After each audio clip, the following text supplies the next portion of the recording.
రెండో వాడు ఎట్లా గెలిచిందమ్మా? రెండో వాడు గెలిచిండు. రెండో వాడు ఏ విధంగా సైజులు మీ మీద కోపం కాదు నాయన, నీ మీద నీతోటి కోపం లేదు. ఒకటో వాడు రెండో వాడు ఓడిపోయిందిగా, వాళ్ళు ఎవరు ఇచ్చినా అలా అడుకోమను వాళ్ళని కూడా అడుకోరు మేము పేదవాళ్ళం. మీరు ఏమంటే నువ్వు ఉన్నవంటే ఉన్నావా?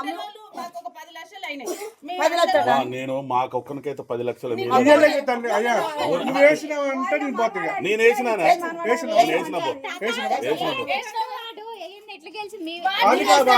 సర్పంచ్గా మేమైతే వేసినామమ్మా, వేసినామంతే.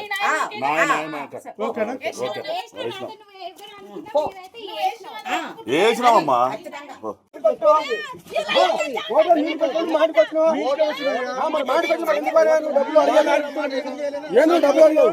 అన్నాడు అడచలేను, నువ్వు నాకు వేసినావా?